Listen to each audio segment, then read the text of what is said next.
Emil A. Fischer undertook to interview 20 Swiss men and women prominent in cultural life, and he published the resulting articles in a small book entitled Creative Achievement. Fischer began his conversation by asking Jung about the strange aphorism that is carved into stone above the entrance door of his house. This was an opening that interviewers often hit upon. Jung had the inscription carved over the door when he built the house in 1909. It came from an old copy of Erasmus that he had bought while a university student. Here is their interview. Is there any special relationship between this saying and your life's work? Called or uncalled, God is present. It is a Delphic oracle. The translation is by Erasmus. You ask whether the oracle is my motto. In a way, you see, it contains the entire reality of the psyche. Oh, God is what we say, irrespective of whether we say it by way of a curse or by way of love. Isn't the psyche of the artist and the intellectual particularly complex and worthy of closer consideration? So far, too much one-sided attention has been focused on the morbid aspect of the matter. I wonder why there is so much nonsensical theorizing about the pathology of outstanding people. Most psychopaths are not geniuses. And on the other hand, there are many geniuses who do not show the slightest traces of pathology. What is much more significant in this context is the theory of the shadow. The brighter the light, the darker the shadow. It is important to see also the negative sides of great men. On Palm Sunday, Christ temporarily played the role of a political messiah. His negative side and his power are symbolically displayed in the temptation by the devil. Biographies should show people in their undershirts. Goethe had his weaknesses, and Calvin was often cruel. Considerations of this kind reveal the true greatness of a man. This way of looking at things is better than false hero worship. Where do you get the incentive for your creative work, Professor?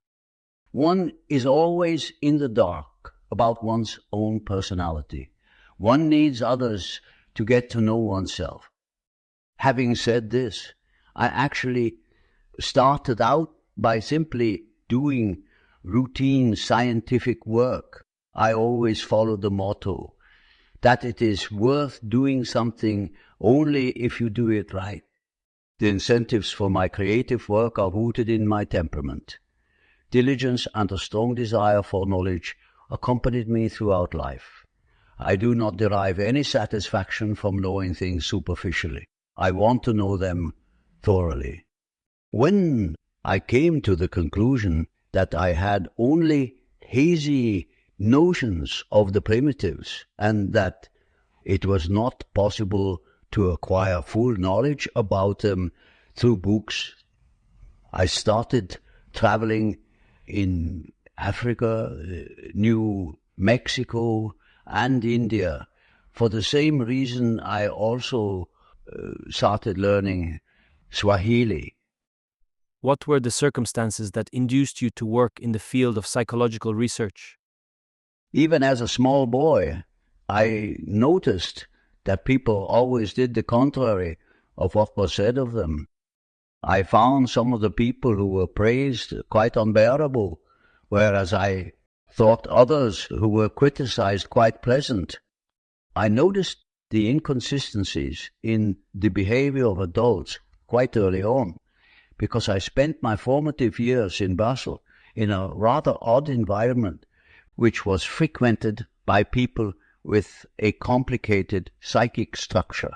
When I was barely 4 years old, someone said to me in an exaggeratedly childish tone, "Where do you think you are going with your rocking horse?" I reacted quite the enfant terrible. "Mama, why does this man say such nonsense?" Even as a child, I clearly felt that people did not say what was really in their minds. Isn't it possible for people to come to psychology in exactly the opposite way? Don't some people feel attracted to psychology because they want to find an explanation for the chaos within themselves? Certainly. If you take a critical look at people, you will find that some of them are involved in psychology only in order to demonstrate that the other person is even more neurotic. However, in the kingdom of the blind, the one-eyed man is king. Isn't nature particularly important for you to sustain and enhance your personal productivity? Nature can help you only if you manage to get time for yourself. You need to be able to relax in the garden, completely at peace, or to walk. From time to time, I need to stop, to just stand there. If someone were to ask me, "What are you thinking of just now?" I wouldn't know. I think unconsciously. How important is the time factor in your scientific activity? Isn't it a great strain for you to work both as an analyst and as a research scientist? My time has always been divided. Either I dealt with patients or I did research work. For a time, I used to see patients only in the afternoons. The mornings were devoted to scientific work. In earlier years, I worked a lot at night, especially during the First World War. Until the middle of my life, I worked chiefly in the morning. And after I was 36, chiefly in the afternoon. In the last 10 years, I've turned again to working in the morning. How do you react to disturbances? Some occultist authors recommend that their adepts go into retreat to enhance their energies. Do you think that creative energy grows as a result of isolation? The energy is there, but I must have the possibility of casting my net. Once I have all the material, nothing and nobody must get near. I am not as sensitive to noise as Carlyle, who installed triple glass windows and saw to it that all fowl and dogs near his property were bought up. But when I am in the active creative process, any disturbance is downright physically painful. I have a little house at Bollingen to which I retreat and where I can work undisturbed when my notes and preparatory studies have reached the stage where I can start writing. Do some yoga systems offer the possibility of developing one's creative energies? Yoga can liberate certain psychic contents and natural dispositions, but it cannot produce them. You can't make something out of nothing, not even with willpower. And what is willpower? To have willpower means that you have a lot of drive. Creativeness is drive. A creative calling is like a daemonion, which in some instances can ruin a person's entire life.